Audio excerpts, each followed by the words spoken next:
Hello, আসসালামু আলাইকুম everyone.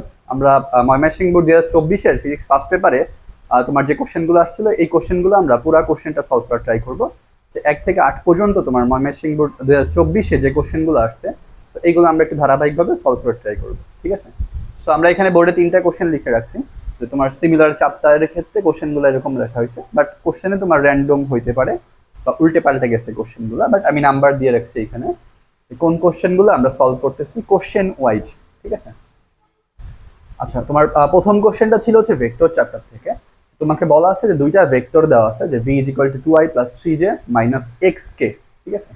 দুইটা ভেক্টরের একটা ভেক্টর হচ্ছে আমার এত, এবং অপর vector u is equal two 2i plus 2j plus 2k পরস্পর লম্ব, মানে এই দুইটা ভেক্টর v এবং u হচ্ছে পরস্পর লম্ব। এখন বলা আছে যে v এবং u এর মান যথাক্রমে নৌকা ও স্রোতের বেগ নির্দেশ করে। তার মানে v ভেক্টরের যে মান, এই মানটা হচ্ছে নৌকার বেগ, এবং ইউ ভেক্টরের যে মান সেটা হচ্ছে স্রোতের বেগ নির্দেশ করে, ঠিক আছে? তবে সর্বনিম্ন পথে নদী পাড়ি দিতে, মানে এই যে এই লাইনটা গুরুত্বপূর্ণ, সর্বনিম্ন পথে, তবে সর্বনিম্ন পথে নদী পার হতে নৌকাটির 4 মিনিট সময় লাগে। অর্থাৎ নৌকার বেগ স্রোতের বেগ যদি এইরকম হয়, তবে সর্বনিম্ন পথে তোমার নদী পাড়ি দিতে সময় লাগে কত? 4 মিনিট। এখন তোমাকে বলছে যে এক্স এর মান কত। তো এটা আমরা পারবো, কারণ এটা আসলে এমসিকিউর সমস্যার মতোই। দুইটা ভেক্টর দেওয়া আছে ভি আর একটা হচ্ছে ইউ। তো এখন তোমার ভি ভেক্টরের এই যে এক্স কে, অর্থাৎ এখানে জেড স্থানাঙ্কটা মিসিং আছে, তো এইটা কত হবে? এবং বলা আছে ভেক্টর দুইটা কি পরস্পর লম্ব। তাহলে আমরা জানি যে দুইটা ভেক্টর যদি লম্ব হয় তাহলে ডট গুণফল কি হয়? শূন্য হয়। তো এটা করলেই হয়ে যাচ্ছে যে ভেক্টর দুইটা পরস্পর লম্ব হইলে তোমার ডট গুণফল কি হবে বলতো? শূন্য হবে। অর্থাৎ ভি এবং ইউ পরস্পর কি বলছে? লম্ব। এটা তোমাকে বলে দিচ্ছে পরস্পর লম্ব, যেহেতু বলছে যে লম্ব হলে তোমার ডট গুণফল অর্থাৎ V dot U is equal to কত হবে? শূন্য হবে। তার মানে তোমাকে এখানে ভি এর মান দেওয়া আছে হচ্ছে ভি ভেক্টরটার মান twice I 3j minus X কে। সো এখান থেকে সে এক্সটা বের করবো dot U. So U vector দেওয়া আছে 3i প্লাস 2j প্লাস হচ্ছে 2k ইজ ইকুয়াল টু কত হবে? যে 0। যে দুইটা ভেক্টর পরস্পর লম্ব হইলে ডট গুণফল শূন্য। আচ্ছা, তাহলে আমরা হচ্ছে ডট গুনতে পারি, যে আই এর সাথে আই এর সহগ গুণ করবো। তার মানে 2 এর সাথে ইউ ভেক্টরের 3 গুণ হবে, তাহলে 3 দুগুণে কত? 6। দেন 3 এর সাথে আমার ইউ ভেক্টরের 2, তার মানে এটাও পাচ্ছি হচ্ছে প্লাস প্লাস প্লাস, এটা হচ্ছে 6। এটা হচ্ছে মাইনাস এক্স এর সাথে প্লাস 2, তার মানে minus 2x is equal two 0। তার মানে আমরা এখানে পাচ্ছি যে minus 2x is equal to কত আসবে? মাইনাস 12। তার মানে x ইজ ইকুয়াল টু কত? 6। এটাই তোমার আনসার। যে x এর মান যদি 6 হয় তাহলে ভেক্টর দুইটা পরস্পর কি হবে? লম্ব হবে। তার মানে আমার এখানে যে দুইটা ভেক্টর আছে সেই দুইটা ভেক্টরের আমার যে মিসিং ভ্যালুটা ছিল x, সো এই মানটা আমরা বের করে ফেলতে পারছি, এবং এই মানটা হচ্ছে 6 যদি ভেক্টর দুইটা পরস্পর লম্ব হয়। আচ্ছা, এটা আমরা হইলো। পরের কোশ্চেনটা দেখো, যে ন্যূনতম সময়ে নদী পার হতে হলে মাঝিকে নদীর প্রস্থ অপেক্ষা বেশি দূরত্ব অতিক্রম করতে হবে কিনা। এইখানে তোমাকে একটু জিনিস বুঝতে হবে। ন্যূনতম সময়ে নদী পার হইতে গেলে আসলে তুমি কিভাবে নৌকা চালাবা, এটা একটা বিষয়।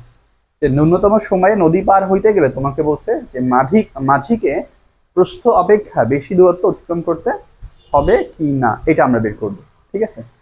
এটা আমরা একটু করি। সো এক্স এর মান ছিল 6, এটা আমার লাগবে, কারণ তোমাকে যে ভি এবং ইউ ভেক্টর দেওয়া ছিল, এই ভেক্টর দুইটার মান হচ্ছে যথাক্রমে নৌকা এবং স্রোতের বেগ বোঝায়। তার মানে আমি যদি ঘ নম্বরের ক্ষেত্রে জিনিসটা করতে চাই, তাহলে ঘ নম্বরে তোমার এই যে নৌকার বেগ, এটা আমরা একটু লিখে নিই। যে নৌকার বেগ, এই বেগ কত হবে? যে নৌকার বেগ ভি, আমরা মান বের করবো, তাহলে ভি ভেক্টরের মান। তো এটা আসতেছে তোমার 2 স্কোয়ার প্লাস 3 স্কোয়ার, এবং এটা হচ্ছে কত ছিল তোমার? এক্স এর মানটা আমরা গ নম্বরে বের করে আসছি 6, তার মানে এটা হচ্ছে আমার সেই 6 স্কোয়ার। তো 4 36 আচ্ছা 9, তাহলে এটা তোমার আছে 7। সেটাকে আমরা মিটার পার সেকেন্ডে ধরলাম। সবগুলো একক তোমাকে এসআই এককে আমরা করে নিচ্ছি, কারণ এখানে বলা নাই যে তোমার আসলে এই বেগের মানটা কিলোমিটারে আছে নাকি মিটার পার সেকেন্ডে আছে। সো এই ক্ষেত্রে আমরা এসআই এককটাকে প্রিফার করতেছি, ঠিক আছে? আচ্ছা, সিমিলার ভাবে তুমি বের করবা হচ্ছে স্রোতের বেগ। তোমাকে এই যে ভি দ্বারা হচ্ছে নৌকার বেগ বুঝাইছে, এবং ইউ দ্বারা কি বুঝাইছে? স্রোতের বেগ। স্রোতের বেগ হচ্ছে আমার যে 3 স্কোয়ার প্লাস 2 স্কোয়ার প্লাস কত হবে? 2 স্কোয়ার। মানে এটা আমরা পাবো হচ্ছে 9 4 13 আর হচ্ছে √17 মিটার পার সেকেন্ড। ঠিক আছে। আচ্ছা, এখন আমরা কোশ্চেনটাতে আছি যে ন্যূনতম সময় নদী পার হইতে গেলে, সো ন্যূনতম সময়ের ক্ষেত্রে আসলে নদী পার হইতে গেলে তোমাকে কিভাবে নৌকা চালাইতে হবে এটা একটা বিষয়, যে ন্যূনতম সময়। ঠিক আছে।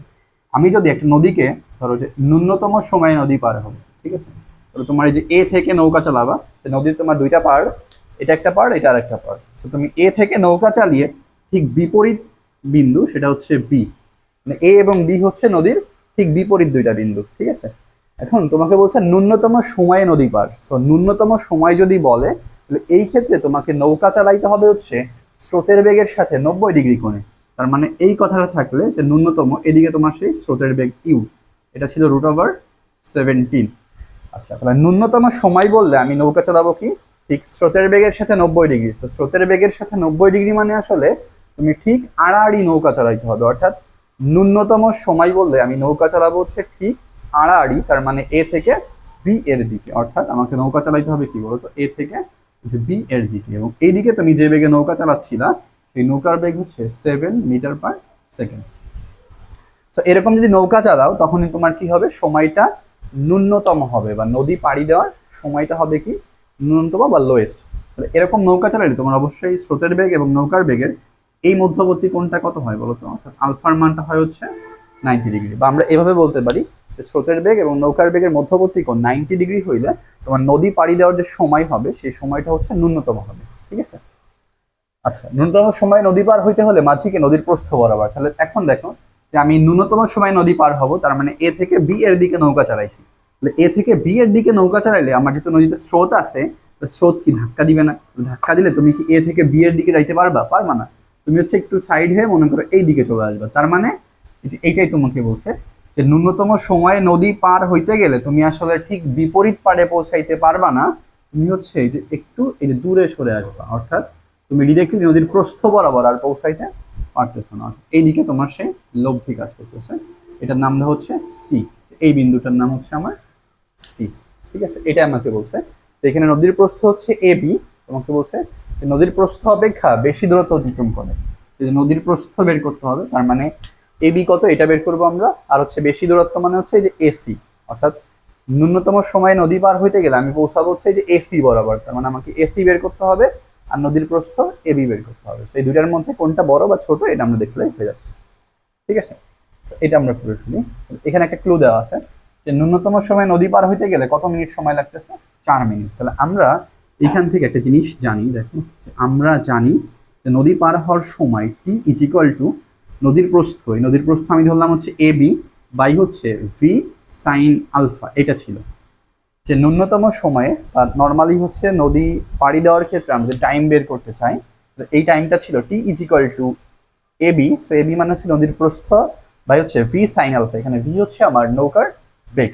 তাহলে এইখানে ন্যূনতম সময় বললে ডেফিনেটলি আলফার মান কত হবে, 90 ডিগ্রি। তুমি এখানে তোমাকে টাইম বলা আছে, দেখো যে ন্যূনতম সময়ে নদী পার হইতে সময় লাগছে 4 মিনিট। 4 মিনিট মানে কত হবে, 240 সেকেন্ড। এটা হচ্ছে আমার 240। এবি আমরা বের করবো যে প্রস্থ কত, ভি দেওয়া আছে, ভি কত 7, আর সাইন 90-র মান কত হবে বলো তো, সাইন 90-র মান হচ্ছে 1। তার মানে আমার এইখানে এবি আসে হচ্ছে এবি আসবে হচ্ছে 240 × 7।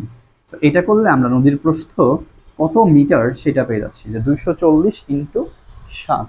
এটা কত আসে দেখো, 240 হচ্ছে 7, এটা 1680 মিটার। এটা হচ্ছে আমার কি 1680 মিটার। অর্থাৎ এই যে এবি অর্থাৎ নদীর প্রস্থ ছিল কত, 1680 মিটার। বাট আরেকটা আমাকে বের করতে হবে যে ন্যূনতম সময়ের উদ্দেশ্যে নদী পাড়ি দিতে গেলে সে আসলে সোজাসুজি পৌঁছায় নাই, সে পৌঁছাইছে কি বরাবর, এসি বরাবর। তো আমাকে এখন বের করতে হবে যে এসি দূরত্ব কত, ওইটাই চাইছে যে নদীর প্রস্থ অপেক্ষা বেশি দূরত্ব, তার মানে এসি কত হবে এটা বের করবো। এবং ডেফিনেটলি এসির মানটা কি নদীর প্রস্থ থেকে বেশি হবে না, সেটা অবশ্যই বেশি হবে, প্রস্থ হচ্ছে যে আড়াআড়ি দূরত্ব, আর এসি মানে সে এই বরাবর পৌঁছাইছে, তার মানে এই দূরত্বটা তোমার অবশ্যই নদীর প্রস্থ থেকে বেশি। সেই কত বেশি বা প্রস্থ কত এটা আমরা বের করবো ম্যাথমেটিক্যালি। ঠিক আছে, এটা আমরা এইখানে মুছে ফেলি, যেহেতু আমার এই পার্টটা শেষ, তো আমরা এইখানে করে ফেলবো। ঠিক আছে, এখন তুমি জিনিসটাকে এরকম চিন্তা করো, জাস্ট তোমার ত্রিভুজ চিন্তা করলে হয়ে যাচ্ছে। ধরো যে তুমি এই যে এবি বরাবর নৌকা চালাইছো, এ থেকে বি এর দিকে, ঠিক আছে, বাট পৌঁছায় গেছে কোন বরাবর, এই যে এই বরাবর, এটা তোমার সেই ছিল সি, এদিকে তোমার সেই লব্ধি। এখন যে উলম্বের সাথে তোমার লব্ধি যে কোণে আছে তুমি এই কোণটা বের করে ফেলতে পারবা না। এই ক্ষেত্রে আমি যদি এসি বরাবর পৌঁছাই তাহলে এই লব্ধিটা আসলে উলম্বের সাথে বা এবি এর সাথে যে কোণে আছে আমরা এই কোণটা বের করে ফেলতে পারি। এবং তোমার এই ক্ষেত্রে এই যে স্রোতের বেগ এবং নৌকার বেগের মধ্যবর্তী কোণ ছিল কত, 90 ডিগ্রি। তাহলে আমরা লব্ধি বের করার সূত্র কি জানি, যে tan theta is equal two, তাহলে কোণ আছে কার সাথে লব্ধি, এই যে এবি, এবি বরাবর কার বেগ, এবি বরাবর হচ্ছে আমার নৌকার বেগ, তাহলে এটা নিচে বসবে, তার মানে ভি, এটা হচ্ছে ইউ সাইন আলফার মান কত 90 degree plus U cos 90 degree, ঠিক আছে। যার সাথে কোণ তার হচ্ছে সে থাকে সিঙ্গেল এবং সে নিচে বসে, কোণ আছে কার সাথে, এই যে এবি বরাবর নৌকার বেগ ভি এর সাথে, তাহলে ইউ সাইন এর মানটা হচ্ছে তোমার সাইন 90 মান 1, তাহলে এটা ইউ আসতেছে, থাকতেছে ভি। আমরা এখানে থেটা ইজ ইকুয়াল টু পেয়ে যাব ট্যান ইনভার্স ইউ এর মান কত ছিল, ইউ এর মানটা হচ্ছে আমার স্রোতের বেগ √17 √17 ডিভাইডেড বাই 7, এটা করলে তুমি পাও হচ্ছে 30.5 ডিগ্রি, ঠিক আছে। তোমার এই ক্ষেত্রে আমরা এই যে এই ত্রিভুজের বা এই লব্ধিটা উলম্বের সাথে যে কোণে ছিল সেই কোণটা কত বের করে ফেলছি, 30.5 ডিগ্রি। এটা হইলে আমাকে বের করতে হবে এসি, এটা আমরা বের করে ফেলতে পারি এইখান থেকে, আমরা এসি বের করে ফেলবো। তাহলে তুমি সিম্পলি এই জিনিসটা চিন্তা করো, এরকম একটা ত্রিভুজ চিন্তা করো, এটা তোমার সি ছিল এ, এটা হচ্ছে বি, এটা হচ্ছে আমার সি। তুমি এই সমকোণী ত্রিভুজের এই কোণটা জানো 30.5 ডিগ্রি, ঠিক আছে। এটা অবশ্যই কিন্তু এটা সমকোণী ত্রিভুজ, সমকোণী ত্রিভুজের আমি এই যে এই কোণটা জানি 30.5 এবং এবি আমি জানি না, এবি ছিল কত 1680 মিটার। এই সমকোণী ত্রিভুজের তোমার হচ্ছে এই যে এই বিসি হচ্ছে লম্ব, ভূমি জানো, তোমাকে বের করতে হবে হচ্ছে অতিভুজ। তাহলে আমরা কোন অনুপাত নিলে ত্রিকোণমিতি তোমার হচ্ছে এই যে ভূমি এবং অতিভুজের সম্পর্ক আসে, এটা হচ্ছে কোসাইন, যে কবরে ভূত, অর্থাৎ আমরা এই ত্রিভুজের মধ্যে যদি কজ নেই, cos 30.5 degree is equal to কত হবে, কজ মানে হচ্ছে ভূমি বাই অতিভুজ, সেখানে ভূমি কোণটা 1680 বা এবি, এটা ভূমি হচ্ছে 1680, অতিভুজ কোণটা বলো তো, এটা হচ্ছে আমার এই যে এ সি, আমাকে বের করতে হবে হচ্ছে AC, so AC is equal to 1680 by cos 30.5, এটা করলে আমি সেই এসি পেয়ে যাচ্ছি। এটা তোমার আসে হচ্ছে 1680 বাই কজ 30.5, এটা আসে তোমার 1950 মিটার, ঠিক আছে। এসি আসে হচ্ছে 1950 মিটার। তো দেখো যে উদ্দীপকে যে কথাটা ছিল যে তুমি ন্যূনতম সময়ে নদী পার হইতে গেলে তোমাকে নদীর প্রস্থ অপেক্ষা বেশি পথ অতিক্রম করতে হচ্ছে না। তুমি ন্যূনতম সময় নদী পার হইতে গেলে তোমার বা নদীর প্রস্থ ছিল 1680, কিন্তু ন্যূনতম সময়ের রেসপেক্টে তুমি নদীর প্রস্থ অপেক্ষা বেশি দূরত্ব, অর্থাৎ যে 1950 মিটার যাচ্ছে। এখন কত বেশি এটা বললে তুমি আসলে জাস্ট বিয়োগ করে দিবা, তুমি যে যতটুকু পথ বেশি গেছো, সেই বেশি পথ কতটুকু পথ বেশি গেছে বলো তো, এটা হচ্ছে 1950 মাইনাস 1680, এটা করলে তোমার সেই কত মিটার পেয়ে আসছে, ঠিক আছে। অর্থাৎ ন্যূনতম সময়ে নদী পার হইতে গেলে তোমাকে অবশ্যই নদীর প্রস্থ অপেক্ষা বেশি দূরত্ব অতিক্রম করতে হবে, এবং সেটা আমরা বের করে ফেলছি। এই চিত্রটা তোমার মাথা থাকলে হচ্ছে যে আমরা এই যে এবি বরাবর নৌকা চালাইছি ন্যূনতমর ক্ষেত্রে, কিন্তু আমরা পৌঁছাইছি কোন বরাবর, এসি বরাবর, তার মানে এসি বরাবর কাজ করতেছে হচ্ছে আমার লব্ধি। এই লব্ধিটা যে উলম্বের সাথে কত কোণ ছিল এই কোণটা আমরা বের করছি, এই কোণটা দিয়ে আমাদের সমকোণী ত্রিভুজ হচ্ছে, এই সমকোণী ত্রিভুজের আমরা এবি বের করে ফেলছিলাম আগের সূত্র থেকে, দেন আমরা এসি বের করে ফেলছি কোসাইনের অনুপাত, ঠিক আছে।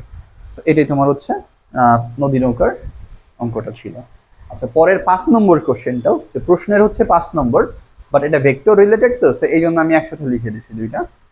তোমার 5 নম্বর কোশ্চেনটা দেওয়া আছে তিনটা vector, a is equal two b is equal two এত এবং c ইজ ইকুয়াল টু এত। তো ভেক্টর তিনটে একটি ত্রিভুজের তিনটা বাহু নির্দেশ করে, অর্থাৎ এই তিনটা ভেক্টর দিয়ে তুমি আসলে একটা ত্রিভুজের তিনটা বাহু বুঝাচ্ছ। এখন তোমাকে বলছে যে a এবং b কে সন্নিহিত বাহু ধরে সামান্তরিকের ক্ষেত্রফল, সেটা বের করা যাবে। যে a এবং b যদি সামান্তরিকের দুইটা সন্নিহিত বাহু বরাবর কাজ করে তাহলে ক্ষেত্রফল কত হবে, এটা আমরা বের করব। তাহলে আমরা জানি যখন দুইটা ভেক্টর সামান্তরিকের সন্নিহিত বাহু বরাবর কাজ করে তখন ক্ষেত্রফল হয় হচ্ছে a ক্রস b এর মান। তাহলে a এবং b সন্নিহিত সামান্তরিকের বাহু ধরে ক্ষেত্রফল বের করতে হবে, তার মানে 2 এর কোশ্চেনে ক্ষেত্রফল কত হবে, ক্ষেত্রফল যদি a এবং b কে সামান্তরিকের সন্নিহিত বাহু ধরি তাহলে ক্ষেত্রফল হবে হচ্ছে, ক্ষেত্রফল এটা হবে হচ্ছে আমার a ক্রস b এর মান, অর্থাৎ আমি জাস্ট দুইটা ভেক্টরের ক্রস গুণ করে মান বের করলে ক্ষেত্রফল শেষ। তাহলে আমরা ক্রস গুণফল কেমনে বের করি বলবো, নির্ণায়কের সাহায্যে। A cross B is equal to কত হবে, আগে ক্রস করো তার মানে মান বের করা যাবে। এটা হচ্ছে আই জে, এটা হচ্ছে আমার কত কে, নির্ণায়কের সাহায্যে। ঠিক আছে, এবার হচ্ছে এ ভেক্টরের আই জে কে যে সহগগুলো আছে সেই সহগগুলোকে আমরা নিচে নিচে বসাবো। তাহলে এর ক্ষেত্রে আই এর সহগ কত আছে 2, জে এর সহগ কত আছে বলতো -3, এবং কে এর সহগ আছে কত 1, কিছু নাই মানে 1 আছে। আচ্ছা বি এর ক্ষেত্রে আই এর সহগ হচ্ছে 3 এবং জে এর সহগ কত -1 এবং কে এর সহগ কত আছে 5। তো তুমি নির্ণয় করতে পারবা যে আই নিলা, তাহলে আই নিলে তোমার এই কলাম বাদ এই রো বাদ এই এরকম গুণ হয়। তাহলে 3 দুগুণা 3 পাঁচা কত 15, বাট এখানে মাইনাস আছে -15, দেন পরেরটা সূত্রের মাইনাস, দেন তোমার হচ্ছে এই কলাম ছিল বাদ এই রো বাদ ছিল, তারপর এটা -1 ইন্টু +1, তার মানে -1 দেন সূত্রের একটা মাইনাস, তাহলে মাইনাস মাইনাসে কি হয়ে যাবে +1, দেন পরেরটা হচ্ছে মাইনাস আই প্লাস পরেরটা জে মাইনাস, এটা করলে কত আসে 5 দুগুণা 10 -3, তারপরে তোমার হচ্ছে কে প্লাস, এটা করলে পাবো হচ্ছে এই কলাম বাদ 10 + 9, সো এটা পাবো হচ্ছে 10 + 9, আর তুমি এটা সিম্পলি পাচ্ছ হচ্ছে এটা প্লাস ছিল, সেটা পাবো -14i, এটা পাচ্ছি হচ্ছে -7j, আর এটা পাচ্ছি হচ্ছে আমরা 10×19 +19k। সো এটা হচ্ছে আমার সেই দুইটা ভেক্টরের ক্রস গুণফল, বাট আমরা মান বের করলে ক্ষেত্রফল হয়ে যাবে। তাহলে ক্ষেত্রফল হচ্ছে দুইটা ভেক্টরের ক্রস গুণফলের মান। সো মান বের করতে গেলে বর্গমূল করবা, যে -14 তার square plus -7 square plus 19 square. So এটা করলে আমরা ক্ষেত্রফলটা পেয়ে যাচ্ছি, এবং এই মানটা তোমার আসে হচ্ছে 14 স্কোয়ার প্লাস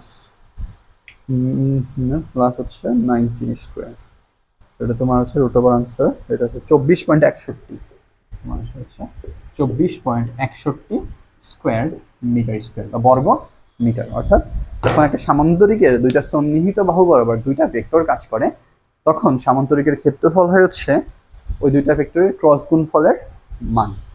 ঠিক আছে, আচ্ছা পরের কোশ্চেনটা কি বলছে, তোমাকে যে ত্রিভুজের 3টা বাহু বরাবর ভেক্টর দেওয়া আছে এবং বলছে যে এই ত্রিভুজটা আসলে সমকোণী ত্রিভুজ হবে কিনা, যে উদ্দীপকের ত্রিভুজটা সমকোণী ত্রিভুজ হবে কি না। সো এটা বের করতে গেলে আসলে আমি আগে হচ্ছে 3টা ভেক্টরের মান বের করে ফেলবো, দেন মান বের করে যদি একটা ত্রিভুজ সমকোণী হইতে হয় তাহলে আসলে কি হইতে হবে, আমি পিথাগোরাসের যে ফর্মুলা ছিল ওইটা অ্যাপ্লাই করা ট্রাই করব। ঠিক আছে, তো তোমাকে বলছে ঘ নম্বর কোশ্চেনে ত্রিভুজটা সমকোণী ত্রিভুজ হবে কিনা, তো আমরা সিম্পলি 3টা ভেক্টরের মান বের করে ফেলব। ঠিক আছে, আমার যে এ ভেক্টরটা দেওয়া আছে, এ ভেক্টরের মান আমরা বের করছি না, বের করি নাই, তাহলে এটার মান হবে হচ্ছে 2 স্কোয়ার প্লাস -3 স্কোয়ার প্লাস হচ্ছে 1 স্কোয়ার, তাহলে এটা পাবা হচ্ছে তোমার 9 4 13 হচ্ছে √14, দেন হচ্ছে বি ভেক্টরের মান, এটা তোমার কত আসে 3 স্কোয়ার করলে 9 পাচ্ছ, এটা 1 + 25, সেটা তোমার আসে হচ্ছে 25 আর হচ্ছে 9 কত হবে 34, আর হচ্ছে √35। ঠিক আছে, সিমিলার ভাবে সি এর ক্ষেত্রে মান বের করে ফেলো, এবং এই মানটা আছে 3i, তার মানে 9 + 4 প্লাস কত হবে 16, 29, এটা হচ্ছে 16×4 = 20, আর হচ্ছে 9 √29। তাহলে আমি 3টা ভেক্টরের মান বের করছি। এখন যদি সমকোণী ত্রিভুজ হইতে হয় তাহলে কি হবে বলতো, যদি সমকোণী ত্রিভুজ হয় তাহলে আমি এরকম ধরলাম যে 3টা বাহু তোমার ভেক্টরের, ঠিক আছে, যে 3টা সন্নিহিত বাহু তোমাকে বোঝাচ্ছে। এখন ধরো এটা হচ্ছে আমার এ ভেক্টর, এটা হচ্ছে আমার বি ভেক্টর, মান চিন্তা করতেছি আমরা, এ ভেক্টরের মান, এদিকে হচ্ছে আমার সেই সি ভেক্টর। এখন যদি সমকোণী ত্রিভুজ হয়, সমকোণী ত্রিভুজে পিথাগোরাস কি বলে গেছে বলতো, সমকোণী ত্রিভুজে পিথাগোরাস বলে গেছে হচ্ছে এই যে অতিভুজের স্কোয়ার, তার মানে C square is equal to কত হবে, C square is equal to হচ্ছে তোমার যে অন্য যে দুইটা বাহু ছিল সেই দুইটা বাহুর বর্গের সমষ্টি, তার মানে তোমার আস্তে আস্তে হচ্ছে a square plus modulus of B square, এটা হচ্ছে মান। অর্থাৎ এরকম যদি হয় তাহলে তোমার কি হবে, ভেক্টর 3টা বা তোমার যে ত্রিভুজ গঠন করে সেই ত্রিভুজটা সমকোণী ত্রিভুজ হবে। ঠিক আছে, বা সমকোণী ত্রিভুজের আসলে 2 বাহুর যোগফল 3 বাহু থেকে সবসময় বড় হইতে হয়, এটাও করা যায়। ঠিক আছে, তো আমরা এখানে সি কে ধরছি হচ্ছে অতিভুজ, এটা হচ্ছে আমরা চেক করে দেখতেছি যে এটা আসলে কত। ঠিক আছে, আচ্ছা তাহলে সি স্কোয়ার এটা করলে তোমার আছে রুট এরকম পাবা যে সি মানের স্কোয়ার ইজ ইকুয়াল টু হচ্ছে এ স্কোয়ার প্লাস হচ্ছে বি স্কোয়ার। তাহলে তোমার রুট ওভার 29 এটাকে কি করলে পাচ্ছি হচ্ছে আমরা 29 is equal to A square করলে কত পাবো 14 প্লাস 35। তার মানে ডেফিনেটলি তোমার C square is equal to A square plus B square হচ্ছে না। বা এই কম্বিনেশনটা কিন্তু আমরা আরো দুইটা ওয়েতে করতে পারি, ঠিক আছে, কারণ এখানে আসলে আমাকে সি তো আর অতিভুজ বলে দেয় নাই, ঠিক আছে। এই জন্য আমরা আরেকটাও করতে পারি, অথবা তুমি এরকমও চেক করতে পারো।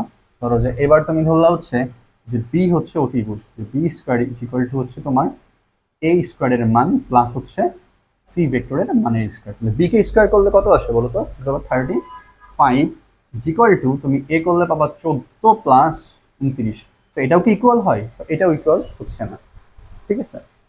তাহলে আমরা আরেকটা কম্বিনেশন করে দেখি 14 35।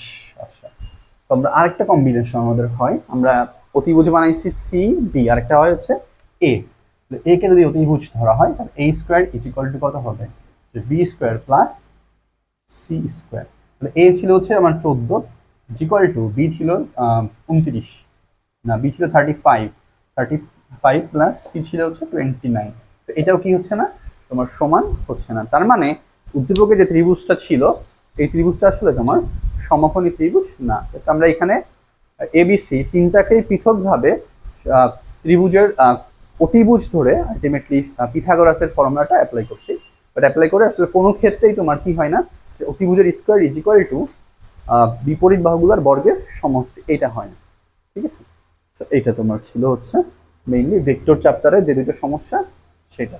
আর পরেরটা আছে হচ্ছে আমাদের 4 নম্বর প্রশ্নের এটা হচ্ছে মহাকর্ষ অভিকর্ষ থেকে আসছে। তো এটা খুবই সিম্পল একটা জিনিস, ছোট একটা উদ্দীপক, বাট এই কোশ্চেনটা আসছে, তো এটা আমরা করে ফেলতে পারি। দেখো 4 নম্বর কোশ্চেন মহাকর্ষ অভিকর্ষ চ্যাপ্টার থেকে তোমার যে সমস্যাটা আসছে, এবং এটা যথেষ্ট সহজও আছে, সূত্র বসাইলে কাজ শেষ। বলছে যে পৃথিবী নিজ অক্ষে আবর্তনকাল 24 ঘন্টা। এটা বলা না থাকলেও আমরা পারতাম যে আমরা জানি যে পৃথিবী নিজ অক্ষের উপরে 24 ঘন্টায় একবার ঘোরে এবং নিজ কক্ষপথে 365 দিন একবার ঘোরে। বাট তোমাকে এটা বলা আছে নিজ অক্ষের উপরে 24 ঘন্টায় কতবার ঘুরতেছে? একবার ঘুরে আসে। এখন বলতেছে তোমাকে 60 ডিগ্রি অক্ষাংশে অভিকর্ষ ত্বরণ কত হবে। তাহলে আমরা ডেফিনেটলি 60 ডিগ্রি অক্ষাংশে অভিকর্ষ ত্বরণ বের করতে পারি। সো এটা আমরা ডিরেক্টলি সূত্র দিয়ে করে ফেলতে পারবো যে 60 ডিগ্রি অক্ষাংশে অভিকর্ষ ত্বরণ কত হবে। সো এটা আমরা করে ফেলি, ডিরেক্টলি সূত্র বসালেই তোমার কাজ শেষ, ঠিক আছে। 4-এর ক্ষেত্রে 4-এর হচ্ছে আমার গ নম্বর যে আমরা 60 ডিগ্রি অক্ষাংশ, তার মানে ল্যামডার ভ্যালু কত? ল্যামডা হচ্ছে আমার 60 ডিগ্রি।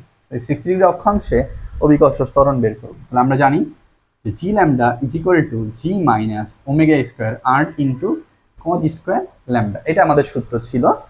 এইখানে আমরা এই জি ল্যামডার ভ্যালু কত? 60 ডিগ্রি। এটা পাচ্ছি জি মাইনাস ওমেগা মানে আবার কি লেখা যায়? 2π/t লেখা যায়, স্কোয়ার ইন্টু আর হচ্ছে এখানে পৃথিবীর ব্যাসার্ধ ইন্টু কজ স্কোয়ার ল্যামডা। তাহলে তুমি খুব সুন্দর করে এখানে মানটান বসায় দাও। এই জি হচ্ছে ভূপৃষ্ঠের জি, তার মানে 9.8 মাইনাস টোয়াইস পাই টি কত হবে? টি হচ্ছে যে 24 ঘন্টা বা আবর্তনকাল। 24 ঘন্টা মানে কত? 86,400, অর্থাৎ 24 ইন্টু 3600 সরি স্কোয়ার। আর কত হবে? আর হচ্ছে পৃথিবীর ব্যাসার্ধ, এটা 6.4 ইন্টু 10⁶। এটা তোমাকে বলা থাকতেও পারে নাও থাকতে পারে, বাট এটা তোমাকে মনে রাখা খরচ, ঠিক আছে। পৃথিবীর ব্যাসার্ধ হচ্ছে 6.4 ইন্টু 10⁶। ওকে আচ্ছা, এরপরে তোমার আছে হচ্ছে কজ স্কোয়ার ল্যামডার মান কত বলো তো? 60 ডিগ্রি। সো এটা করলে তুমি আসলে এই যে 60 ডিগ্রি অক্ষাংশে সেই জি এর মানটা পেয়ে যাবা 9.79 মিটার পার সেকেন্ড স্কোয়ার। মান বসায় ক্যালকুলেশন করলে অ্যাপ্রক্সিমেটলি এই ভ্যালুটাই আসে, বা কাছাকাছি কিছু আসতে পারে, ঠিক আছে। আচ্ছা এটা আমাদের খুবই জিলে হয়ে যাচ্ছে। পরের কোশ্চেনটা বলছে যে পৃথিবীর ঘূর্ণন যদি বর্তমান ঘূর্ণনের চেয়ে 10 গুণ বেশি হয়, তাহলে পৃথিবী যেরকম ঘুরতেছে বাট এই ঘূর্ণনটা মনে করো পৃথিবী এখন এরকম ঘুরতেছে, বাট 10 গুণ বেশি মানে কি? 10 গুণ বেশি হইলে তবে বিষুবীয় অঞ্চলে, এটা কোন অঞ্চল বলছে? যে বিষুবীয় অঞ্চলে জি এর মান অর্ধেক হয়ে যাবে। এটা প্রমাণ টাইপের যে হবে কি না এটা আমরা দেখাবো। ঘূর্ণন যদি 10 গুণ বেশি হয়ে যায় তাহলে বিষুবীয় অঞ্চল, আগে আমরা এই যে বিষুবীয় অঞ্চল নিয়ে একটু পড়াশোনা করি। বিষুবীয় অঞ্চল মানে আসলে কি বলতো? যে এটা আমার পৃথিবী হয়, তাহলে এটা ছিল হচ্ছে আমাদের সেই বিষুবীয় অঞ্চল, এটা হচ্ছে আমার বিষুবীয় রেখা বা বিষুবীয় অঞ্চল। তাহলে বিষুবীয় অঞ্চল বললে এই যে ল্যামডার মানটা হয় হচ্ছে 0 ডিগ্রি, অর্থাৎ বিষুবীয় অঞ্চলে তোমার যে যত ডিগ্রি অক্ষাংশ এর মানটা বা ল্যামডার মানটা হচ্ছে 0 ডিগ্রি। তাহলে বিষুবীয় অঞ্চলে ল্যামডা যদি 0 ডিগ্রি হয়, তাহলে অভিকর্ষ ত্বরণের ফর্মুলা কি দাঁড়ায় বলতো? যে বিষুবীয় অঞ্চলে G lambda is equal to হয় G minus omega square R cos square lambda, but ল্যামডার মান কত? 0, আর কজ 0 মান হচ্ছে 1। তার মানে তুমি এই যে বিষুবীয় অঞ্চলে সমীকরণটা পাবা এরকম যে জি মাইনাস ওমেগা স্কোয়ার ইন্টু আর। এইটাই আমরা ইউজ করবো অঙ্ক করার ক্ষেত্রে, ঠিক আছে? যে বিষুবীয় অঞ্চল বললে তুমি আসলে যে ফর্মুলা ছিল অক্ষাংশের, ওই ফর্মুলাটাকে এরকম লিখতে পারো G lambda is equal to G minus omega square R. কারণ বিষুবীয় অঞ্চলে ল্যামডার মান 0, তার মানে কজ 0 মান হচ্ছে 1, সো সমীকরণটা আমার নিচের লাইনটাই দাঁড়াচ্ছে। এখন বলছে পৃথিবীর ঘূর্ণন যদি বর্তমান ঘূর্ণনের চেয়ে 10 গুণ বেশি হয়, তাইলে তোমার এই বিষুবীয় অঞ্চলে জি এর মান কত হবে? তুমি ধরো শুরুতে যে ঘূর্ণন ছিল, শুরুতে ঘূর্ণন এইটা তুমি ধরো হচ্ছে ওমেগা 1 ইজ ইকুয়াল টু কত? ওমেগা। বাট এই মানটা কত এটা আমি বের করতে পারবো, বাট দরকার নাই, কারণ তোমাকে বলছে এই ঘূর্ণনটা কি হবে আগে যা ছিল তারপরে 10 গুণ, এখানে কাটাকাটি করার চান্স আছে। ওমেগা 1 ইজ ইকুয়াল টু কত? ওমেগা, ঠিক আছে? তাইলে তোমার যদি 10 গুণ হয় তাহলে জি এর মান কত হবে? আচ্ছা, তাহলে এই শুরুতে তোমার যে জি এর মানটা ছিল, এই মানটা অবশ্যই কি ছিল? শুরুতে ধরো জি অন, এই মানটা ছিল হচ্ছে আমার জি অন। শুরুতে তোমার যে অভিকর্ষ ত্বরণ থাকে সেটা ছিল হচ্ছে আমার জি অন, বা জি অন এর মানটা 9.8, বাট আমি এটাকে জি অনে লিখতেছি, ঠিক আছে? পরবর্তীতে পরে কি হয়েছে? পরবর্তীতে ঘূর্ণনের মানটা কি হয়ে গেছে? পরবর্তীতে যে ঘূর্ণন, এই ঘূর্ণনটা ধরো হচ্ছে ওমেগা 2, এবং এটা হয়ে গেছে আগে যে ঘূর্ণন ছিল তার 10 গুণ, তার মানে 10 ওমেগা, এটা হয়ে গেছে। দেন ঘূর্ণন ওমেগা 10 গুণ হইলে তোমার এই যে জির মানটা কি হয়ে গেছে? জি টু, ঠিক আছে? শুরুতে ছিল জি অন, বা যখন ওমেগা ছিল ঘূর্ণন তখন জি অন, আর যখন 10 গুণ হয়েছে তখন হয়ে গেছে কত? জি টু।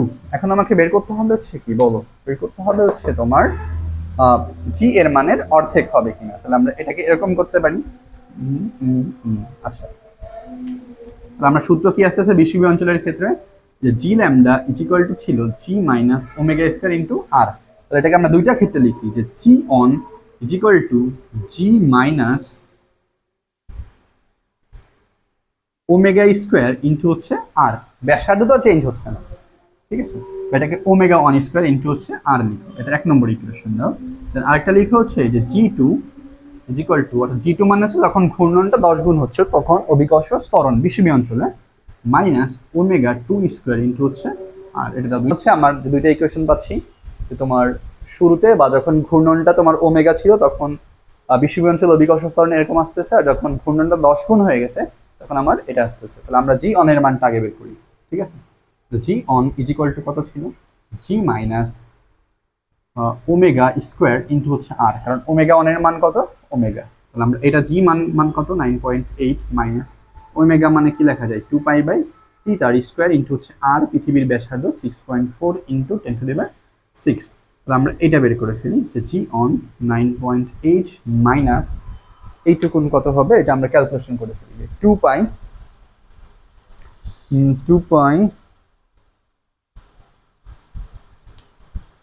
ডিভাইডেড বাই হচ্ছে টি, টি হচ্ছে পর্যায়কাল 86,400, 86,400 তার স্কোয়ার ইন্টু হচ্ছে আমাদের 6.4 ইন্টু 10⁶। এটা আছে তোমার 0.0339, এটা আছে তোমার 0.0339। জি অনটা বের করে ফেলো বা বিয়োগ করে দাও, 9.8 মাইনাস আনসার, সো এটা আছে 9.766, এত মিটার পার সেকেন্ড স্কোয়ার। তাহলে আমরা একটা মান পাইলাম, এটা তোমার শুরুতে, ঠিক আছে? মানে যখন ঘূর্ণনটা আসলে ওমেগা আই আসে তখন আসলে বিষুবীয় অঞ্চলে জি এর মানটা আসে। ঘূর্ণন যদি 10 গুণ হয়ে যায় অর্থাৎ আমরা এখান থেকে জি টু বের করবো। এটা তোমার 9.8 মাইনাস ওমেগা কত হয়ে যাবে এখন? এই যে ওমেগা টুর মানটা হয়ে যাবে কত? 10 ওমেগা। আমরা 10 ওমেগা তার মানে লিখতে পারি যে 10 ইন্টু 2 পাই বাই টি তার স্কোয়ার ইন্টু আর এর মান কত? 6.4 ইন্টু 10⁶, ঠিক আছে? তোমার এই ওমেগা টুর মান কত? 10 ওমেগা না, মানে 10 ওমেগার মান মানে কত? 2 পাই বাই, এই মানটা তুমি করে ফেললে হচ্ছে যে দেখা যাক আমাদের এইটা কত আসে। তাহলে আমরা এটা পাবো হচ্ছে 20 ইন্টু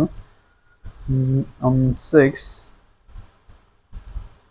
৮৬,৪০০, ৮৬,৪০০, এটা তুমি যদি আনসার স্কোয়ার ইন্টু হচ্ছে পৃথিবীর ব্যাসার্ধ 6.4 ইন্টু 10⁶। এটা আছে তোমার, এটা হিউজ চেঞ্জ আসছে। এটা তোমার আছে 9.8 ছিল, 9.8 মাইনাস এটা আছে 3.38, 3.38। এটা বিয়োগ করলে আমরা যে G2 বা ঘূর্ণন যখন 10 গুণ হয়ে যাচ্ছে তখন বিষুবীয় অঞ্চলে অভিকর্ষ ত্বরণ পেয়ে যাচ্ছে। 9.8 মাইনাস আনসার, এটা আসে 6 পয়েন্ট, তোমার আসে 6.41, 6.41 মিটার পার সেকেন্ড স্কোয়ার। এখন তোমাকে বলছে যে ঘূর্ণন যদি 10 গুণ হয়ে যায় তাহলে তোমার বিষুবীয় অঞ্চলে জি এর মান, তো বিষুবীয় অঞ্চলে জি এর মান অর্ধেক হবে কিনা। অর্ধেক কি হচ্ছে দেখো, তোমার বিষুবীয় অঞ্চলে ঘূর্ণন যখন ওমেগা ছিল তখন ছিল 9.766, বাট যখন ঘূর্ণনটা 10 গুণ হয়েছে তখন বিষুবীয় অঞ্চলে জি এর মান কত আসছে 6.41। তার মানে অর্ধেক তো আর হচ্ছে না, অর্ধেক হইতে গেলে এইটার অর্ধেক হইতে হইতো, বাট এই মানটা কত আসছে 6.41 মিটার পার সেকেন্ড স্কোয়ার। তাহলে সুন্দর করে লিখে দিবা যে ঘূর্ণন 10 গুণ হইলে বিষুবীয় অঞ্চলে জি এর মান অর্ধেক হবে না। ঘূর্ণন 10 গুণ হইলে, এটা লিখলে হয়ে যাচ্ছে ঘূর্ণন 10 গুণ হলে বিষুবীয় অঞ্চলে জি এর মান অর্ধেক হবে না। বিষুবীয় অঞ্চলে জি এর মান অর্ধেক হবে না, ঠিক আছে। কারণ শুরুতে তোমার জি এর মান ছিল 9.7, বাট 10 গুণ করলে আসছে 6.4, তার মানে অবশ্যই অর্ধেক না। এটাই হচ্ছে আমার কথা, ঠিক আছে। এটা ভাগ করার থেকেও তুমি ডিরেক্টলি জি অন জি টুর মান বের করে কম্পেয়ার করলে বুঝে যাবা যে 10 গুণ হয় কি না, ঠিক আছে।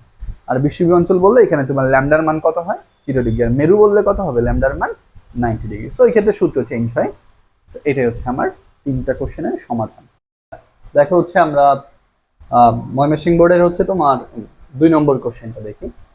এটা আসলে তোমার আসছে হচ্ছে যে রহিম, আচ্ছা এটা তোমার 4 নম্বর চ্যাপ্টার থেকে আসছে, যে নিউটন এন্ড বলবিদ্যা চ্যাপ্টার থেকে, কেন্দ্রমুখী বা কৌণিক ভরবেগ এই টাইপের কোশ্চেন দিচ্ছে। যে রহিম 200 গ্রাম ভরের একটি বস্তুকে, রহিম কি করতেছে 200 গ্রাম ভরের একটি বস্তুকে সুতায় বেঁধে দুইটা অবস্থান থেকে অনুভূমিকভাবে, যে দুইটা অবস্থান থেকে অনুভূমিকভাবে মিনিটে 60 বার ঘোরায়, অর্থাৎ 1 মিনিটে কতবার ঘোরাচ্ছে 60 বার ঘোরাচ্ছে। অবস্থান ভেক্টর দুইটা তোমাকে দেওয়া আছে, যে দুইটা অবস্থান থেকে রহিম একটা সুতায় বেঁধে একটা বস্তুকে ঘোরাচ্ছে এবং সেই অবস্থান ভেক্টর তোমাকে বলা আছে যে এত মিটার এবং এত মিটার। আচ্ছা, উভয় ক্ষেত্রে প্রয়োগকৃত বলের মান, অর্থাৎ সে দুইটা বস্তুকে ঘোরানোর ক্ষেত্রে যে বল প্রয়োগ করছিল সেই বলের মানটা উভয় ক্ষেত্রে সেম। এখন বলছে যে তোমাকে প্রথম ক্ষেত্রে কৌণিক ভরবেগ কত হবে, প্রথম ক্ষেত্রে কৌণিক ভরবেগ কত হবে এটা আমরা বের করবো, ঠিক আছে। আমরা 2 নম্বর কোশ্চেনে তোমাকে প্রথমটা বলছে যে কৌণিক ভরবেগ কত হবে, অর্থাৎ আমি যদি গ নম্বর সলভ করতে চাই, প্রথম ক্ষেত্রে তোমাকে বলছে যে কৌণিক ভরবেগ কত হবে। আমরা কৌণিক ভরবেগ কি জানি, যে কৌণিক ভরবেগ এল ইজিক্যাল টু ছিল হচ্ছে এম ভি আর, এটা আমরা জানি যে কৌণিক ভরবেগ এল ইজিক্যাল টু কত এম ভি আর। তাহলে আমরা এল ইজিক্যাল টু এম ভি আর এটাকে একটু চেঞ্জ করতে হবে, যে এম, এই যে ভিটাকে আমরা লিখবো হচ্ছে কি বলতো, যে ভি সমান লেখা যায় ওমেগা ইন্টু আর, ইন্টু এখানে কি আছে আর আছে। তার মানে এল ইজিক্যাল টু আমরা পাচ্ছি এম ওমেগা ইন্টু হচ্ছে আর স্কোয়ার। সো এখন এই যে আমরা এইখান থেকে যে এল ইজিক্যাল টু এম, এই যে ওমেগাটাকে আবার কি লেখা যায় বলতো, যে 2πn/t ইন্টু তার হচ্ছে আর স্কোয়ার। সো এইটাতেই মেইনলি হচ্ছে আমাকে মান বসাইলে হয়ে যাবে। তোমার যে অবস্থান ভেক্টর ছিল যে প্রথম ক্ষেত্রে, তার মানে প্রথম ক্ষেত্রে তোমাকে ওই যে কণার ভর বলা আছে কত 200 গ্রাম, তার মানে 0.2 কেজি। 200 গ্রাম ভরের একটা বস্তুকে সুতায় বেঁধে মিনিটে 60 বার ঘোরাচ্ছে, তার মানে তোমাকে এখানে টি কত হবে, টি হচ্ছে 60 সেকেন্ড এবং যে ঘূর্ণন সংখ্যা এটা হচ্ছে 60 বার, মিনিটে 60 বার করে ঘোরাচ্ছে। আচ্ছা, এখন আমাকে প্রথম ক্ষেত্রে যে অবস্থান ভেক্টরটা দেওয়া ছিল এটা কিন্তু অবস্থান ভেক্টর। সো এইটা দেওয়া আছে হচ্ছে আমাকে 3i প্লাস 2j মাইনাস কে। এই ভেক্টরটার আমরা মান বের করে ফেলবো, মান হবে হচ্ছে R is equal to 3 square plus 2 square plus minus 1 square. আমরা এই অবস্থান ভেক্টরের মানটা পাচ্ছি হচ্ছে 9 প্লাস 4 প্লাস 1। সো এটা তোমার আসছে হচ্ছে √15। অবস্থান ভেক্টরটা কত √15। সো এখানে আমার মান বসাইলে এখন কাজ শেষ, অর্থাৎ কৌণিক ভরবেগ L is equal to M এর মান 0.2 টোয়াইস পাই এন এর মান কত 60, টি কত হবে 60 বার 60 সেকেন্ড, আর হচ্ছে আমার √15 তার স্কোয়ার। ঠিক আছে, সো আমরা এইখান থেকে মেইন সমীকরণটাতে আসছি যে আমাকে প্রথম বস্তুটা মিনিটে 60 বার করে ঘুরতেছিল। আচ্ছা, এখানে মান বসো যে 0.2 ইন্টু 60 কাটে, তার মানে এখানে তুমি পাচ্ছ 2 পাই √15 স্কোয়ার, তার মানে এখানে থাকে হচ্ছে 15। সো এটা করলে তুমি আসলে একবারে সেই কৌণিক ভরবেগের মানটা পেয়ে যাবে। এবং এটা আসে কত দেখো যে 0.2 ইন্টু 3.1416 ইন্টু হচ্ছে 15। সো এই মানটা আসে হচ্ছে আমাদের 18.84। সো এই মানটা আসে হচ্ছে আমাদের 18.84। এটা একক হবে হচ্ছে KG metre square per second. So এটা হচ্ছে আমার সেই কৌণিক ভরবেগ। আচ্ছা, তুমি একবারে এটা মনে রাখা যায় কৌণিক ভরবেগ M is equal to M omega into R square. So R মানে হচ্ছে আমার অবস্থান ভেক্টরের মান, অর্থাৎ তোমার একটা কণা যে দূরত্ব থেকে ঘুরতেছে, বা তুমি বলতে পারো যে বৃত্তাকার পথে যদি ঘুরে তাহলে তার কেন্দ্র থেকে তোমার সর্বোচ্চ যে দূরত্ব বা ব্যাসার্ধ যেটাকে বলা যায়। ঠিক আছে, আচ্ছা পরেরটা বলছে দুটি অবস্থানে টর্ক সমান হবে কিনা। সেটা সহজ কোশ্চেন, টর্ক বের করতে হবে। তোমাকে দুইটা কণার অবস্থান ভেক্টর দেওয়া আছে এবং দুইটা কণার উপরে তোমাকে সেম বল প্রয়োগ করা হচ্ছে। দেখো উভয় ক্ষেত্রে আমি যে বল প্রয়োগ করছি সেই বলের মান দেওয়া আছে যে এত নিউটন, ভেক্টর আকারে দেওয়া আছে। তাহলে আমরা বল দেওয়া আছে, অবস্থান ভেক্টর দেওয়া আছে, তাহলে টর্ক বের করতে পারি না দুইটা ক্ষেত্রেই, তাহলে আমরা টর্কের মানটা বের করে ফেলতে পারি। সো এই টর্কটা আসলে কত আসে, যে ঘোরানোর ক্ষেত্রে তোমার টর্ক কত হবে এটা আমরা বের করে ফেলি। আচ্ছা, এখানে তোমার ঘ নম্বর কোশ্চেনে টর্ক বের করবো। সো দুইটা ক্ষেত্রে বের করতে হবে। যে আমাদের প্রথম ক্ষেত্রে টর্ক কত হবে, তাহলে আমরা জানি যে প্রথম ক্ষেত্রে torque tau is equal to কত হয় আর ক্রস এফ, অর্থাৎ টর্ক মানে হচ্ছে ঘূর্ণায়মান কোনো কণার ব্যাসার্ধ ভেক্টর এবং তার উপর প্রয়োগকৃত বলের ভেক্টর গুণফল। অর্থাৎ টর্ক হচ্ছে ব্যাসার্ধ ভেক্টর এবং তার উপর প্রয়োগকৃত বলের ভেক্টর গুণফল। Torque tau is equal to হচ্ছে আর ক্রস এফ। তাহলে প্রথম ক্ষেত্রে আমাকে যে টর্কটা বের করতে হবে, টর্কের মানটা আমরা আসলে বের করবো। প্রথম ক্ষেত্রে তোমার এই যে অবস্থান ভেক্টরটা কত ছিল r1 ক্রস হচ্ছে বলের মানটা তোমার সেমই আছে উভয় ক্ষেত্রে এফ। আমরা আর ক্রস এফ বের করে তার মানটা বের করবো। তাহলে আর ক্রস এফ বের করতে গেলে কি করতে হবে, ক্রস গুণফল, তার মানে নির্ণায়কের সাহায্য করবো আই জে কে। প্রথম ক্ষেত্রে তোমার অবস্থান ভেক্টর 3 2 -1, এটা 3 2 -1 এবং বল হচ্ছে 5 4 -3, 5 4 -3। আমরা এখান থেকে হচ্ছে ক্রস গুণ করে আই এর মানটা বের করে ফেলি, মানে এই আর ক্রস এফ এর যে মানটা আসে এটা বের করি। প্রথমে হচ্ছে আই নিলে এই কলাম বাদ এই রো বাদ, তোমার এটা থাকে -6 + 4 দেন মাইনাস জে, এই কলাম বাদ এই রো বাদ, 3 তিরিকে হচ্ছে -9 এবং সূত্রের মাইনাস 5 দুগুণে কত 10 প্লাস হচ্ছে কে, এটা বাদ তাহলে 3 এ 4 কত আসবে 12 -10। এটা তুমি পাবা হচ্ছে -2i, এখানে থাকে হচ্ছে +19j, এটা পাবা হচ্ছে +2k। বাট আমরা টর্কের মান বের করতে যাচ্ছি যে টর্ক আসলে কত হবে। সেই মান কেমনে বের করা যায়, ভেক্টরের মান সেটা তোমার 2 স্কোয়ার প্লাস 19 স্কোয়ার প্লাস হচ্ছে 2 স্কোয়ার। সো এটা করলে কত পাবা, সেই মানটাই হচ্ছে আমার টর্কের মান। সো এটা তোমার আসে হচ্ছে 4 + 4 19 স্কোয়ার প্লাস হচ্ছে 8। সো এটা আসে হচ্ছে আমার 369, তো 369। সেটাকে রুট করলে পাবা হচ্ছে √, সরি এটা 19.20, 19.20 টর্ক একক কি নিউটন মিটার। ঠিক আছে, প্রথম ক্ষেত্রে আমার টর্ক হচ্ছে 19.2 নিউটন মিটার। আচ্ছা, পরেরটাও সেম, তোমাকে অবস্থান ভেক্টরটা চেঞ্জ হচ্ছে কিন্তু প্রয়োগকৃত বলের মান কি উভয় ক্ষেত্রে একই ছিল। তাহলে এই ক্ষেত্রে আমরা টর্কটা বের করতে পারবো পরের ক্ষেত্রে। এখানে তোমার কি হচ্ছে না, এইখানে তোমার অবস্থান ভেক্টর চেঞ্জ হচ্ছে আর প্রয়োগকৃত বলের মানটা কি আছে একই আছে। দ্বিতীয় ক্ষেত্রে আমরা টর্ক বের করে ফেলি। আচ্ছা, প্রথম ক্ষেত্রে ছিল 19.2, আমরা দ্বিতীয় ক্ষেত্রে টর্ক বের করবো। দ্বিতীয় ক্ষেত্রে টর্কের মানটাও ইজ ইকুয়াল টু কত হবে, সেম ভাবেই তোমার হচ্ছে r2 ক্রস হচ্ছে f। আমরা r ক্রস f বের করবো, আই জে কত কে, আর এর ক্ষেত্রে 2 নম্বরের ক্ষেত্রে কত ছিল 4 2 মাইনাস 3, এটা হচ্ছে 5 4 মাইনাস 3, আচ্ছা 5 4 মাইনাস 3। আমরা আই বের করতে পারি।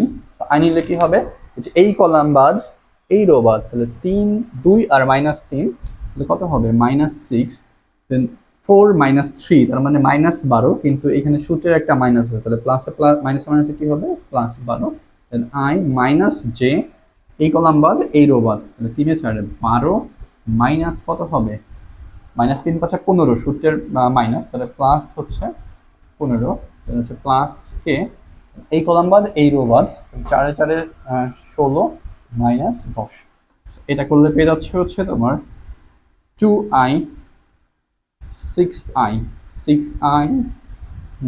মাইনাস 6i মাইনাস 3j, এটা থাকে কত 16 মাইনাস 10, তার মানে আমরা এখানে পাচ্ছি 6k।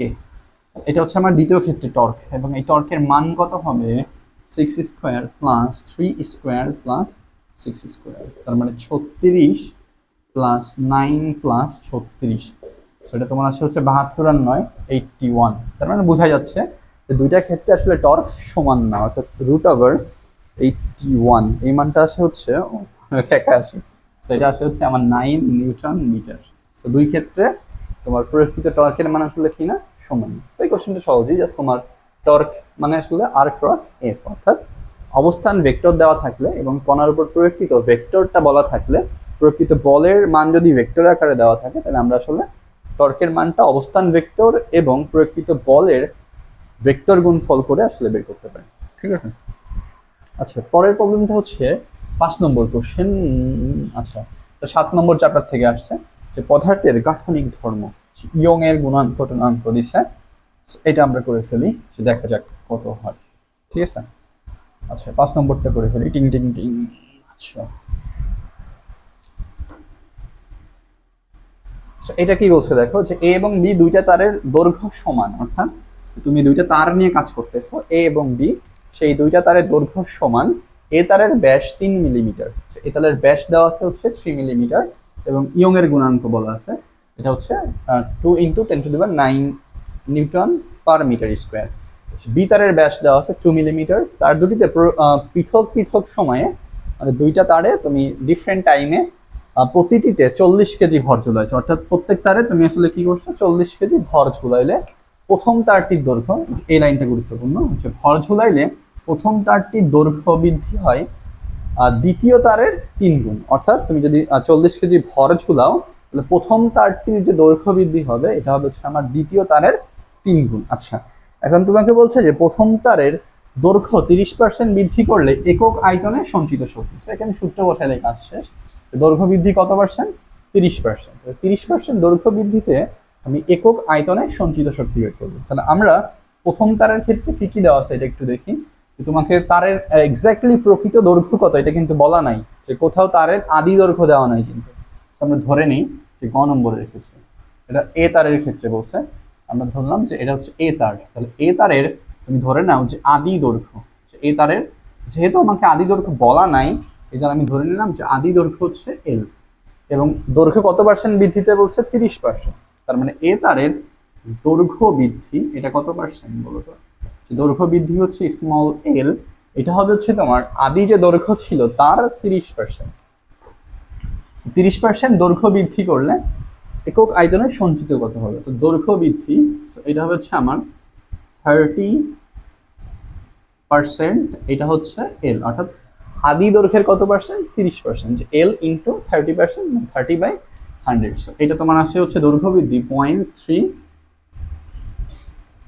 Into L.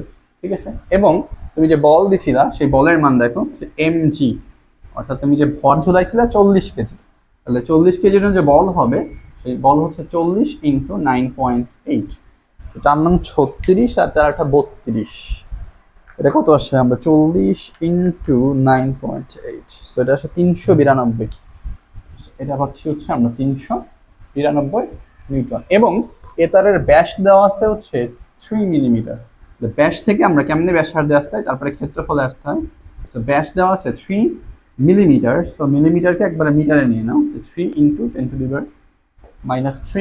মিটার, তাহলে ব্যাসার্ধ কত হবে? এ তারের ব্যাস থেকে হচ্ছে আমরা ব্যাসার্ধে আসতেছি। তো ব্যাসার্ধ হবে হচ্ছে 3/2 ইন্টু 10⁻³ ব্যাসকে 2 দিয়ে ভাগ দিলে কাজ শেষ। এটা পাচ্ছি হচ্ছে আমরা 1.5 ইন্টু 10⁻³ মিটার। ক্ষেত্রফল কত হবে বলতো এ তারের? এ। তো ক্ষেত্রফল এ সমান আমরা কি জানি? পাই আর স্কোয়ার। পায়ের মান 3.14, আর মানে হচ্ছে 1.5 ইন্টু 10⁻³ তার স্কোয়ার। সো এটা করলে তোমার কত আসে আমরা এটা করে দেখি। 1.5 ইন্টু 10⁻³ তার স্কোয়ার ইন্টু হচ্ছে 3.16, 7.06 ইন্টু 7.06 ইন্টু 10⁻6 মিটার স্কোয়ার বা বর্গ মিটার। ঠিক আছে, আমরা এটা বের করে ফেললাম কি, যে এ তারের যে ব্যাস দেওয়া ছিল সেই ব্যাস থেকে হচ্ছে এ তারের ক্ষেত্রফল বের করে ফেলছি। ঠিক আছে, আচ্ছা এখন আমরা একক আয়তনে সঞ্চিত শক্তি বের করবো। তাহলে একক আয়তনে সঞ্চিত শক্তি বের করার ক্ষেত্রে ফর্মুলা কি ছিল বলতো? একক আয়তনে সঞ্চিত শক্তি বের করার ফর্মুলা কি ছিল? একক আয়তনে আমরা সঞ্চিত শক্তি বের করব। লিখো যে আমরা জানি যে একক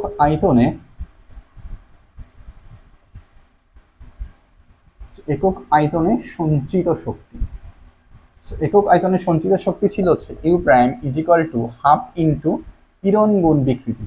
ঠিক আছে, যে একক আয়তনে সঞ্চিত শক্তি হচ্ছে হাফ ইন্টু পীড়ন গুণ বিকৃতি। এটাকে তুমি একটু চেঞ্জ করে নাও, যে হাফ পীড়ন মানে আবার কি লেখা যায়? বল বাই ক্ষেত্রফল লেখা যায় না? আর বিকৃতি মানে আসলে কি? পরিবর্তিত বাই হচ্ছে হাফ। তাহলে এইখানে তুমি মান বসায় দাও, যে হাফ বলের মান ছিল কত? 392 এবং এ কত আসছে? ক্ষেত্রফল 7.06 ইন্টু 10⁻6 ইন্টু হচ্ছে এল। এল হচ্ছে দৈর্ঘ্য বৃদ্ধি কত? 0.3 ইন্টু এল বাই হচ্ছে এল। সেখানে এই এল কেটে যায়, তাহলে তোমার এই পার্টটা করলে যা পাচ্ছ সেটা আসছে তোমার একক আয়তনে সঞ্চিত শক্তি। তাহলে ক্যালকুলেশন করলে আমার কাজ শেষ। সো এটা করে ফেলি আমরা, 392 ডিভাইডেড বাই ইন্টু 0.5 ইন্টু হচ্ছে 0.3। সো এটা আসে হচ্ছে তোমার 8.3 অন। একক আয়তনের সঞ্চিত শক্তি 8.3 অন 8 ইন্টু 10⁻6 জুল। ঠিক আছে, একক আয়তনে সঞ্চিত শক্তি এত জুল বা পার জুল। ঠিক আছে, সো একক আয়তন বললে সূত্র হচ্ছে হাফ ইন্টু পীড়ন গুণ বিকৃতি। সো আমরা যে মানগুলো দেওয়া ছিল ওইখান থেকে ওই মানগুলো লিখে নিচ্ছি, তারপরে সূত্র বসাইলেই কাজ শেষ। আচ্ছা পরেরটা তোমাকে বলছে ডিরেক্টলি যে YB is greater than YA হবে কিনা। তার মানে YB মানে আসলে ইয়ং এর গুণাঙ্ক বোঝাচ্ছে, যে বি তারের ইয়ং এর গুণাঙ্ক এ তার থেকে বড় হবে কিনা এটা বের করতে হবে। তো কোন তারের ইয়ং এর গুণাঙ্ক বড় হবে, বি তার নাকি এ তার? এখন তোমাকে এ তারেরটা বলা আছে, তাহলে কাজ কি? আমাকে বি তারের ইয়ং এর গুণাঙ্ক বের করতে হবে। ঠিক আছে, তাহলে এটা আমরা বের করে ফেলি, যে বি তারের ইয়ং এর গুণাঙ্ক। সেটা গ নম্বরের কোশ্চেন ঘতে দিয়ে দিচ্ছি। ঠিক আছে, তো ভালো, গ নম্বরের জিনিসপত্র ঘতে আসলে ভালো, তোমাদের মার্কস পাইতে সহজ হবে।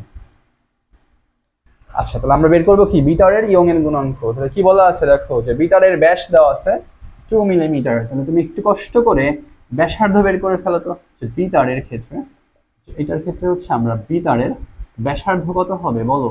ব্যাসার্ধ হবে হচ্ছে, ব্যাস ছিল 2, 2 কে 2 দিয়ে ভাগ দিলে কত হয়? ব্যাসার্ধ হবে 1 মিলিমিটার। 1 মিলিমিটার মানে আসলে কত? 10⁻³ মিটার। আমরা এ তারের ক্ষেত্রফল, সরি বি তারের ক্ষেত্রফলটা বের করব, এবং এটা হবে হচ্ছে পাই আর স্কোয়ার। তার মানে 3.1416, আর মানে কত বলো তো? যে বি তারের ব্যাসার্ধ 0.3 স্কোয়ার। এটা তুমি পাবা 3.1416 ইন্টু 10⁻6 মিটার স্কোয়ার। অর্থাৎ এটাই হচ্ছে আমার সেই এ তারের বি তারের ক্ষেত্রফল। এখন তুমি এই তারের উপরে যে বল দিছিলা সেই বল তো 40 ইন্টু কত বলতো?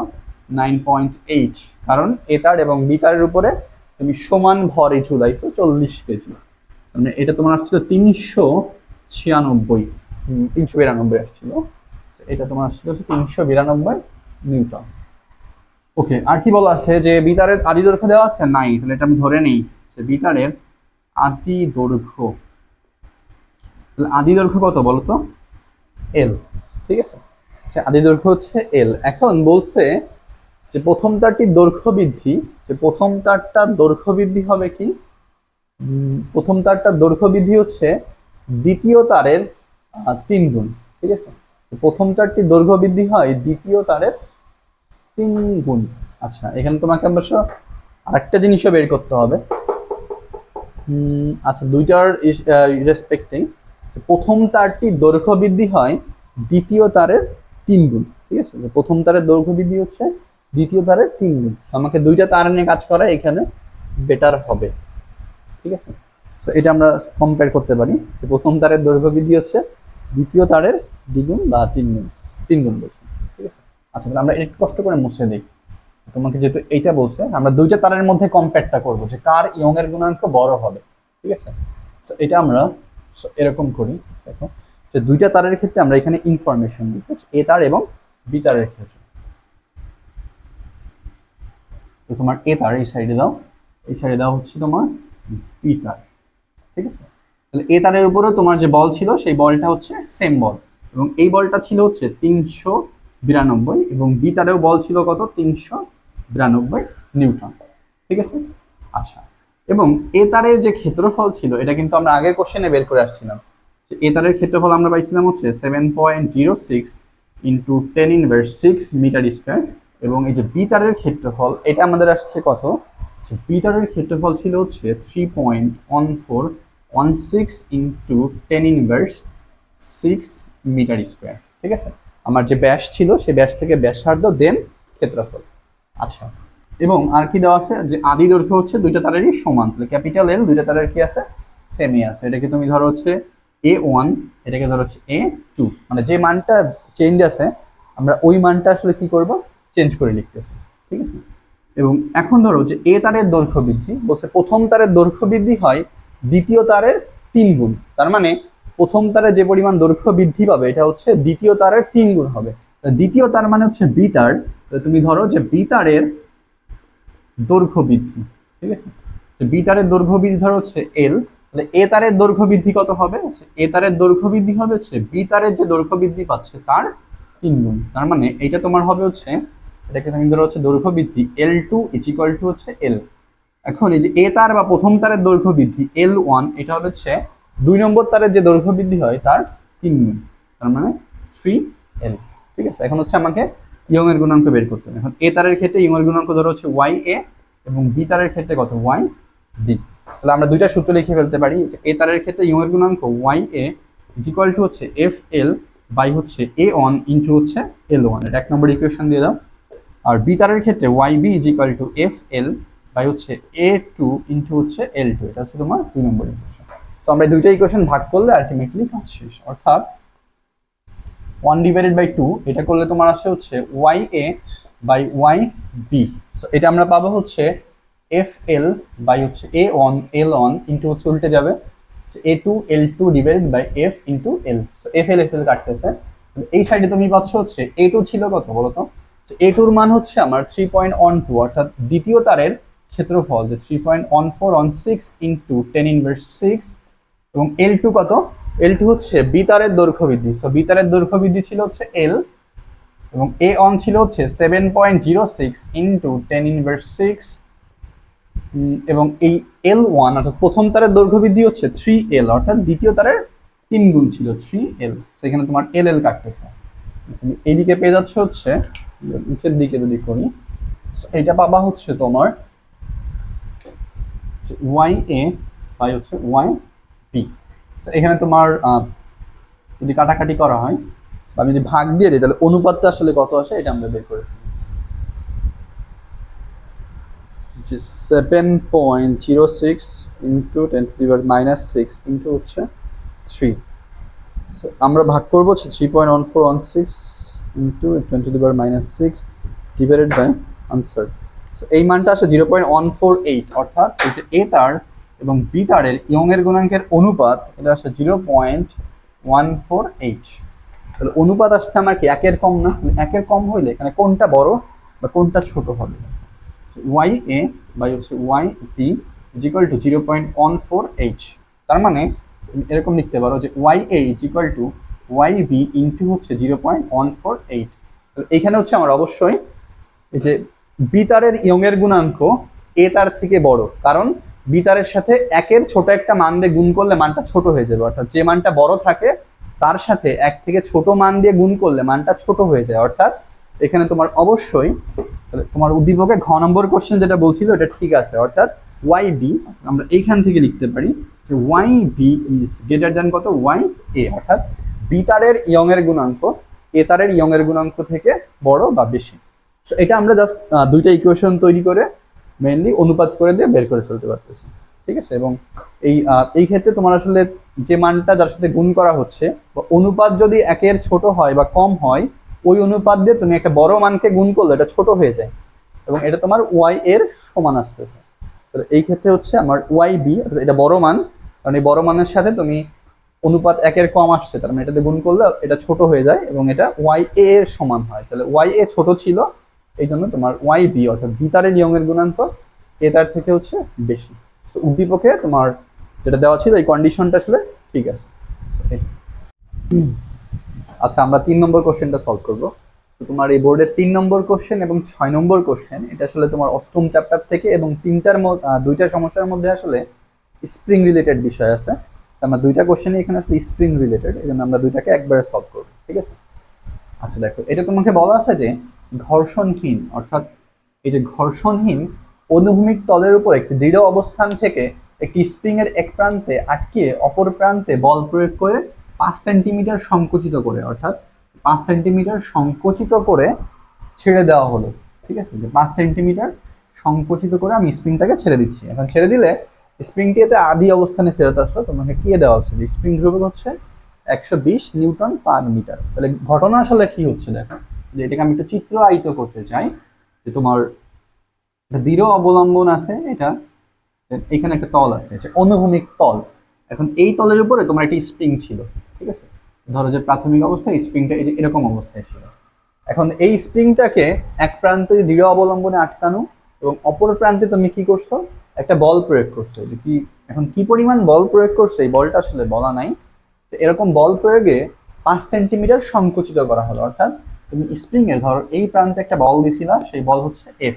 এখন এফ বল দেওয়ার ফলে স্প্রিংটা কি হয়েছে বলো তো, 5 সেন্টিমিটার সংকুচিত হয়ে গেছে। তার মানে স্প্রিংটা যে এরকম কুচকাই গেছে, সংকুচিত হয়ে গেছে কত, ধর শুরুতে তোমার ছিল যে এই পয়েন্টটাতে, তার যে সংকোচন হয়েছে, এই যে সংকোচনের পরিমাণটা আসলে কত, 5 সেন্টিমিটার সংকুচিত হয়, ঠিক আছে। এখন 5 সেন্টিমিটার সংকুচিত হয়েছে এবং বলটা সরাই ফেললে স্প্রিংটা আবার কি করছে বলতো, ঠিক আগের অবস্থানে ব্যাক করছে।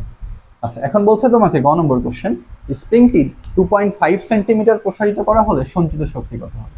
বাট কোশ্চেন তোমাকে বলছে গ নম্বরটা, স্প্রিংটাকে যদি আমি 2.5 সেন্টিমিটার প্রসারিত করি তাহলে সঞ্চিত শক্তি কত হবে। তাহলে আমরা জানি যে স্প্রিং প্রসারণের কৃত কাজ বা সঞ্চিত শক্তি। আমরা গ নম্বর সমাধানের ক্ষেত্রে আমরা জানতাম যে স্প্রিং এর এক্স পরিমাণ প্রসারণে বা এক্স পরিমাণ সংকোচনে, প্রসারণে স্প্রিং এর এক্স পরিমাণ প্রসারণে কাজ মানে আসলে সঞ্চিত শক্তি, ঠিক আছে। স্প্রিং প্রসারণে কাজ বা সঞ্চিত শক্তি সেম। তো এই সঞ্চিত শক্তি তোমাকে বের করতে বলছে, তাহলে এটা হচ্ছে U is equal to half K X square. আমরা এই সূত্রের মধ্যে তোমাকে এক্স দেওয়া আছে যে কত সেন্টিমিটার প্রসারিত হচ্ছে 2.5, তার মানে এটাকে মিটারে আনলে হবে 0.025 মিটার, এবং কে বলা আছে যে স্প্রিং ধ্রুবক দেওয়া আছে 120 নিউটন পার মিটার, এই মানটা তোমাকে বলা আছে, ঠিক আছে। আমরা সঞ্চিত শক্তি ইউ বের করবো। সো সিম্পল, মান বসায় দাও যে হাফ এর মান কত 120 আর এক্স হচ্ছে 0.025 তার স্কোয়ার। সো এটা করলে তোমার 60 থাকে, 60 আর হচ্ছে 0.025 তার স্কোয়ার। এটা করলে আমরা স্প্রিং এর 2.5 সেন্টিমিটার প্রসারণে কাজ বের করে ফেলতে পারি, এবং এটা আসলে তোমার 0.025 তার স্কোয়ার ইন্টু হচ্ছে 60। সো এই মানটা আসে 0.0375, এই মানটা আসে 0.0375 জুল, অর্থাৎ এটাই হচ্ছে তোমার স্প্রিং এর 2.5 সেন্টিমিটার প্রসারণে কৃত কাজ বা সঞ্চিত শক্তি, ঠিক আছে। আচ্ছা, এর পরেরটা আমরা করবো। পরেরটা বলছে যে স্প্রিং বলটিকে সংরক্ষণশীল, মানে এই যে স্প্রিং এর উপরে তুমি যে বল দিছিলা এই বলটা আসলে সংরক্ষণশীল বল কিনা। এখন এই যে আমাদের বল ছিল দুই টাইপের, বুঝছো, একটা হচ্ছে সংরক্ষণশীল বল আর একটা হচ্ছে আমার অসংরক্ষণশীল বল। এখন এই সংরক্ষণশীল বল আসলে কি, সংরক্ষণশীল বল বলতে আসলে বুঝাই যে কোনো কণা বা সিস্টেমের উপর তুমি যে বল দ্বারা কৃত কাজ শূন্য হয়ে যাবে, ঠিক আছে। যে কোনো কণার উপরে তুমি যে বল প্রয়োগ করতেছো সেই বলের দ্বারা আসলে কৃত কাজ কত হবে? শূন্য। বলের দ্বারা কৃত কাজ শূন্য হইলে ওই সিস্টেমের উপরে তুমি যে বল দিচ্ছ এই বলটাকে বলা হচ্ছে সংরক্ষণশীল বল। তো আমি এই যে স্প্রিং এর এই যে এই প্রান্তে যে বল দিছিলাম তোমাকে বলছে যে এই বলটা আসলে সংরক্ষণশীল বল কিনা, তাহলে এখানে আসলে কোন ঘটনা ঘটতেছে বলো তো? তো আমরা এই এফ বলটা দ্বারা তোমার স্প্রিং এর এই যে যে প্রসারণ হচ্ছে বা সংকোচন হচ্ছে, বা আমি যে বল দিচ্ছিলাম সেই বল দিয়ে 5 সেন্টিমিটার কি করছি বলতো? সংকোচন ঘটাইছি না? এখন এই যে 5 সেন্টিমিটার সংকোচন ঘটাইলে আসলে তোমার যে বলটা আছে সেই বলটা সংরক্ষণশীল বল কিনা এটা আমরা বের করব। ঠিক আছে? আচ্ছা, এখন আমরা একটা সূত্র জানি। দেখো স্প্রিংটা মনে করো যে এরকম আছে, এটা হচ্ছে আমার সেই স্প্রিং, এটা হচ্ছে তোমার ধরো যে স্প্রিং এর এই যে শুরু থেকে এই যে অবস্থান এটা ছিল হচ্ছে মনে করো x1। এখন স্প্রিংটার উপরে আমি একটা বল প্রয়োগ করলাম, পরে স্প্রিং এর দৈর্ঘ্য মনে করো একটু বৃদ্ধি করছে বা প্রসারণ হয়েছে মনে করো। এখন প্রসারণ করার পরে যে মোট যে স্প্রিংটার দৈর্ঘ্য হচ্ছে শুরু থেকে সেই দৈর্ঘ্য মনে করো হচ্ছে আমার x2। তাহলে তোমার প্রথমে ছিল হচ্ছে x1, পরে আসতেছে কত? x2, মানে এখানে প্রসারণ হচ্ছে অবশ্যই, তোমার স্প্রিংটা কি সামনে প্রসারণ হচ্ছে। তাহলে এইরকম প্রসারণের ক্ষেত্রে আমার যে কাজ হইতো, স্প্রিংটাকে আমি যে x1 অবস্থান থেকে যে x2 যে অবস্থানে নিয়ে আসছি এইখানে আনতে তোমার যে কাজ হয়েছে সেই কাজের মান বের করার সূত্র আমরা কি জানতাম? যে কৃত কাজ হাফ কে ইন্টু আমার এটা ছিল হচ্ছে x2 স্কোয়ার মাইনাস হাফ কে ইন্টু x1 স্কোয়ার। সো এটা ছিল হচ্ছে আমার স্প্রিং এর তোমার আদি অবস্থা থেকে ফাইনাল অবস্থানে বা x1 থেকে x2 পরিমাণ সংকোচনে বা প্রসারণে, এটা হচ্ছে প্রসারণ, এটা হচ্ছে আমার প্রসারণে কৃত কাজ। ঠিক আছে? প্রসারণে কৃত কাজ এটা। এখন একটা জিনিস এখানে খেয়াল করো যে তোমার যদি এটা হচ্ছে প্রসারণ, ঠিক আছে, এখন প্রসারণ হইলে ডেফিনেটলি এখানে আমরা x2 ইজ গ্রেটার দ্যান কি হচ্ছে? x অন হচ্ছে না? স্প্রিং এর প্রসারণে ক্ষেত্রে তোমাকে যে x2 এর মান, মানে এই যে শুরু থেকে প্রসারণ মানে কি, যে একদম পুরো স্প্রিং এর যে দৈর্ঘ্য এটা হচ্ছে x2 এবং আগে ছিল কত? x1। তাহলে প্রসারণ হইলে অবশ্যই অবশ্যই কি হয়? x2 ইজ গ্রেটার দ্যান কত? x1। এইখানে দেখো যে তোমার আমরা কোন জিনিসটা কমন নিতে পারি, যে হাফ এর মান তোমাকে দেওয়া আছে, এটা হচ্ছে x2 square minus x1 square. তার মানে এইখানে তোমার এই যে x2 এর মানটা বড়, এই মান তো কনস্ট্যান্ট, কারণ আমার এখানে হচ্ছে হাফ এর মান কত ছিল? এই যে 120। এটা হচ্ছে x2 square minus x1 square. So আমরা জিনিসটাকে এরকম সলভ করে ফেলতে পারি। এটা হচ্ছে প্রসারণের ক্ষেত্রে। দেখো প্রসারণের ক্ষেত্রে তোমার এখানে হচ্ছে x2 এর মান কি আসলে x1 থেকে বড় না? x2 এর মান x1 থেকে বড় হইলে তুমি একটা বড় মানকে স্কোয়ার করলে এই মানটা আরো বড় হয়ে যায়। তার মানে বড় মান থেকে ছোট মান বাদ দিলে তোমার এইখানে যে কাজ পাবা সেই কাজটা ডেফিনেটলি কি আসবে? পজিটিভ আসবে। তার মানে আমরা বুঝতেছি স্প্রিংকে যদি আমি প্রসারণ করি তাহলে কি হবে? কাজটা হবে পজিটিভ। স্প্রিং এর প্রসারণে কাজটা কি আসতেছে? পজিটিভ। এখন যদি সংকোচন হয় তাহলে ডেফিনেটলি কি হবে? কাজটা নেগেটিভ হবে। এবং এই একই পরিমাণ প্রসারণ এবং একই পরিমাণ সংকোচনে কাজ তোমার হচ্ছে সেমই আসবে, কিন্তু প্রসারণে কাজ হবে পজিটিভ এবং সংকোচনে কাজ হবে কি? নেগেটিভ। দুইটা কাজকে তুমি যোগ করলে আসলে মোট কাজ কত হবে? শূন্য হবে না? ওই জিনিসটা আমাকে দেখাইতে হবে। তুমি যে বল দিচ্ছিলা সেই বল দ্বারা কৃত কাজের যোগফল এটা হবে হচ্ছে আমার শূন্য। স্প্রিং বলটা আসলে সংরক্ষণশীল বল কিনা এইটা আমাকে বের করতে হবে। ঠিক আছে? তাহলে এটা হচ্ছে আমার প্রসারণের ক্ষেত্রে ঘটছে। এখন সংকোচনে কি হবে? এবং তোমার যে প্রথমে হচ্ছে সংকোচন ঘটাইছো, সংকোচন হয়েছে কত বলো তো? যে 5 সেন্টিমিটার সংকোচন হয় এবং ছেড়ে দিলে সে আবার আগের অবস্থানে, তার মানে প্রসারণ হচ্ছে কত? এখানে আবার সেই 5 সেন্টিমিটার। ঠিক আছে? আমরা এটাকে এরকম করে ফেলতে পারি। তাহলে এই ক্ষেত্রে আমার কাজের মানটা কি আসছে? পজিটিভ। এখন আমি পরের ক্ষেত্রে স্প্রিংটার হচ্ছে সংকোচন হয়েছে। আমার ধরো যে স্প্রিংটা ছিল হচ্ছে প্রথমে ছিল এই অবস্থানে, এটা হচ্ছে আমার ইনিশিয়াল অবস্থান, যেটাকে আমি ধরলাম হচ্ছে x1। দেন আমরা কি করতেছি? দেন করতেছি হচ্ছে সংকোচন। সংকোচন মানে আসলে কি? যে স্প্রিংটা এরকম তোমরাই গেছে, দেন এটার ফাইনাল অবস্থা তুমি একটা বল দিয়ে সংকোচন করে ফেলছো, তার মানে আর এইটুকুন যেটা হচ্ছে এটা হচ্ছে x2। ঠিক আছে? তাহলে এই সংকোচনের ক্ষেত্রে ডেফিনেটলি কি বলতো? x1 is greater than x2 না? সংকোচন হইলে তোমার এই যে x1 ইজ গ্রেটার দ্যান কত? x2। তাহলে এই ক্ষেত্রে আমরা কৃত কাজ কত জানি? কৃত কাজ w is equal to half K x2 square minus half K x1 square. ঠিক আছে? এই ক্ষেত্রে তোমার কি আসতেছে? হাফ কে তোমার x2 square minus x on square, যে হাফকে আমরা কমন নিয়ে নিচ্ছি উভয় সাইড থেকে। এইখানে যেহেতু তোমার এক্স অনটা বড় না, আর x2 হচ্ছে ছোট, ছোট মানকে স্কোয়ার করলে অবশ্যই কি ছোটই তো থাকবে বড় অপেক্ষা, বা সহজ কথায় x2 হচ্ছে ছোট আর এক্স অন কি বড়। তার মানে তুমি ছোট মান থেকে বড় মান বাদ দিলে তুমি কাজের মান কি পাবো বলো তো? সেম পাবা না? মানে কাজের মানটা তোমার নেগেটিভ আসবে না? নেগেটিভ। এবং যদি আমি একটা স্প্রিংকে একই পরিমাণ সংকোচন করি এবং একই পরিমাণ প্রসারণ হয়, তাহলে এই ক্ষেত্রে কাজটা সেম আসবে, কিন্তু প্রসারণের ক্ষেত্রে কাজটা হবে হচ্ছে পজিটিভ এবং সংকোচনের কাজটা কি হবে? নেগেটিভ। দেন এই প্রসারণের কাজ এবং সংকোচনের কাজ যদি আমি যোগ করি, মোট কাজ কত হবে? 0। তার মানে এই যে তুমি যে বল দিয়ে প্রসারণ করতেছিলা বা যে বল দিয়ে সংকোচন করতেছিলা, এই বলের দ্বারা কৃত কাজ কি আসতেছে? 0 আসতেছে। তার মানে তুমি এইখান থেকে লিখে দিতে পারো যে মোট কাজ। এটা তোমাকে এরকম করে দিলে হবে, কোনো সমস্যা নাই। এখানে তোমার স্প্রিং এর উপরে তুমি যে বল দিচ্ছিলা, সেই বলের জন্য তোমার যে মোট কাজ, সেই মোট কাজটা কত হবে? এটা W1, এটা হচ্ছে W2। সেখানে একটা ভ্যালু পাবা ডেফিনেটলি তুমি, সেই ভ্যালুর মানটা আসলে কত। তুমি প্রথমটা হচ্ছে স্প্রিং এ যেহেতু তোমার x1টা বলা নাই, মানে শুরুতে কত দৈর্ঘ্যের স্প্রিং ছিল এটা বলা নাই, বাট আমরা জাস্ট এটা যদি ব্যাখ্যা করতে পারি সো এনাফ। তাহলে এটা তোমার মোট কাজ হচ্ছে W1 প্লাস হচ্ছে W2।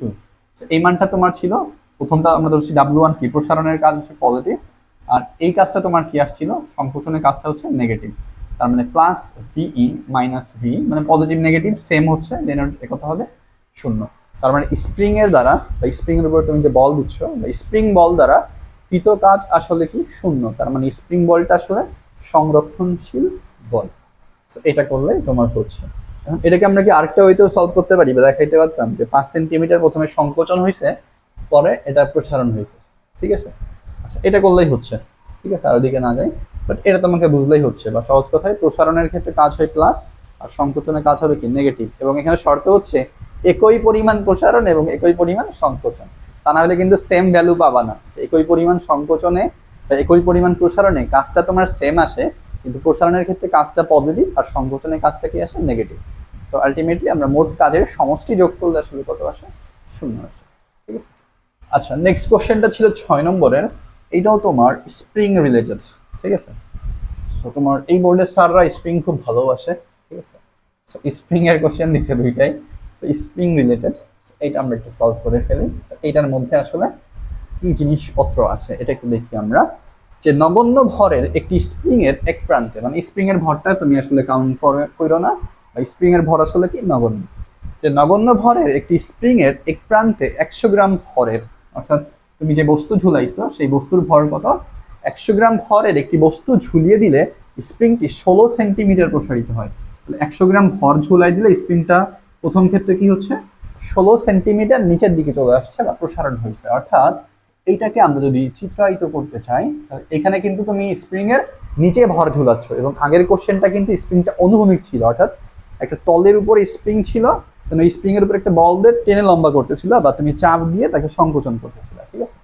বাট এখানে তোমার স্প্রিংটা আছে এরকম ঝুলে আছে। এটা হচ্ছে প্রাথমিক অবস্থায়, কোনো ভর টর ঝুলাও নাই। যখনই ভর ঝুলাই দিছো তখন স্প্রিংটা হুড়মুড় করে মনে করো প্রসারণ হয়ে গেছে 16 সেন্টিমিটার। এই যে স্প্রিং এর যে প্রসারণ হচ্ছে এটা কত বলো তো?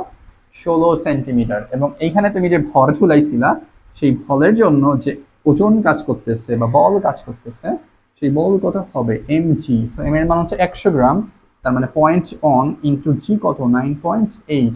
সো এইটা করলে তুমি কত পাবা বলো? সো 0.1 ইন্টু 9.8, সো এই মানটা আসে হচ্ছে আমার 0.98।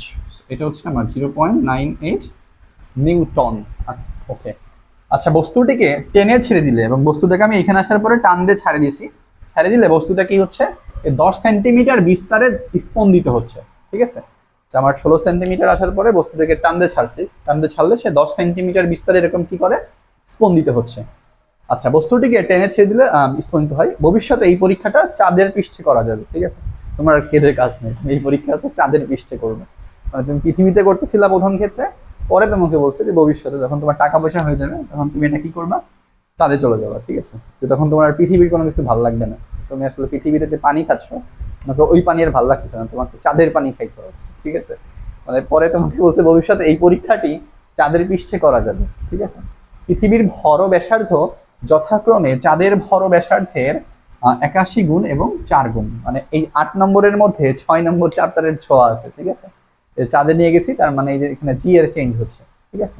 এবং এই ক্লুটা লাস্টে বলা আছে যে পৃথিবীর ভর ব্যাসার্ধ যথাক্রমে চাঁদের ভর ব্যাসার্ধের 81 গুণ এবং 4 গুণ। ওকে, এখন গ নম্বর কোশ্চেন বলছে যে সরলচন্দ্র স্পন্দনে দোলরত বস্তুটির সর্বোচ্চ ত্বরণ কত হবে। অর্থাৎ যে বস্তুটা তোমার এই যে সরলচন্দ্র স্পন্দনে স্পন্দিত হচ্ছে, এই বস্তুটার আমরা সর্বোচ্চ ত্বরণ বের করবো, যে সরলস্পন্দিত স্পন্দনে স্পন্দিত বস্তুটার সর্বোচ্চ ত্বরণ কত হবে।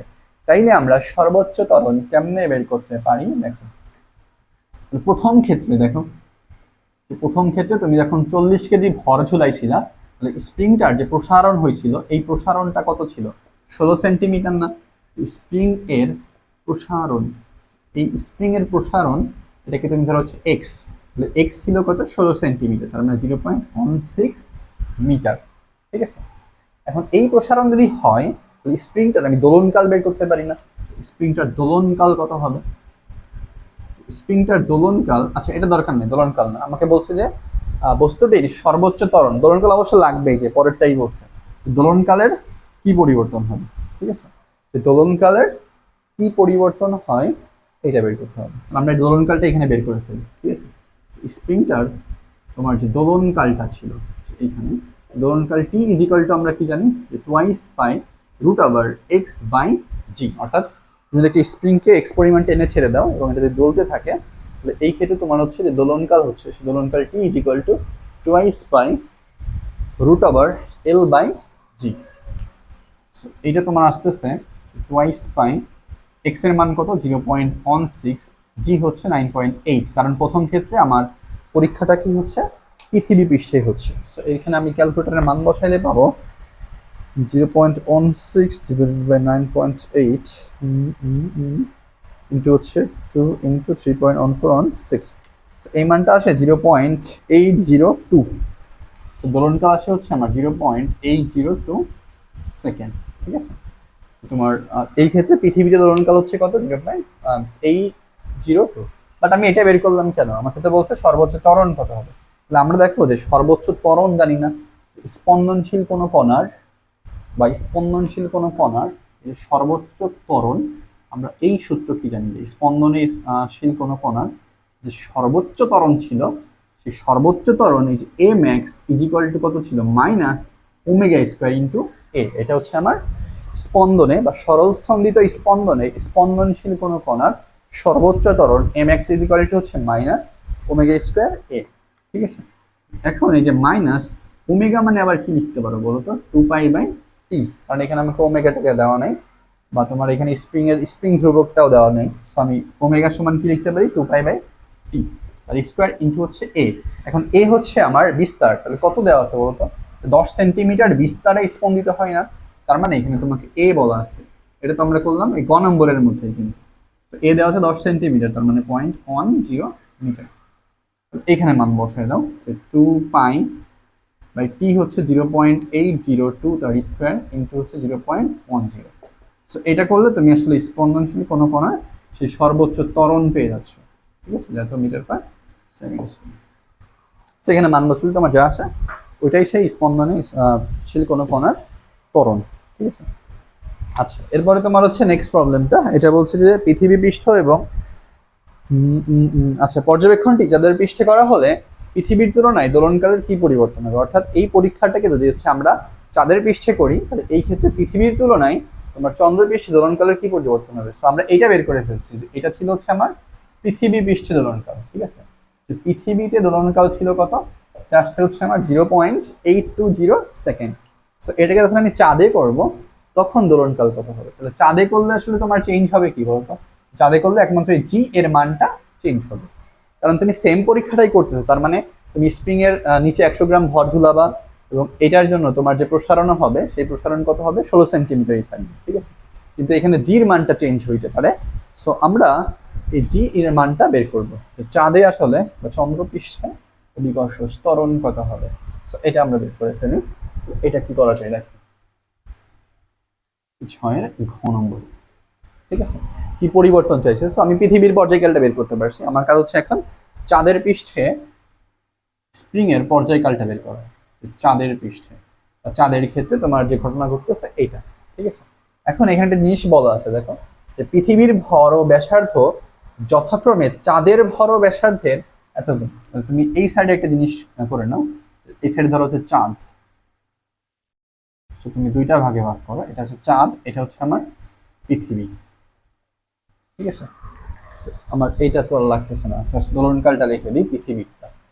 আচ্ছা, আমার এইখানে হচ্ছে এটা হচ্ছে পৃথিবী। চাঁদের ক্ষেত্রে তোমাকে বলছে যে পৃথিবীর ভর ব্যাসার্ধ চাঁদের ভর ব্যাসার্ধের এত গুণ।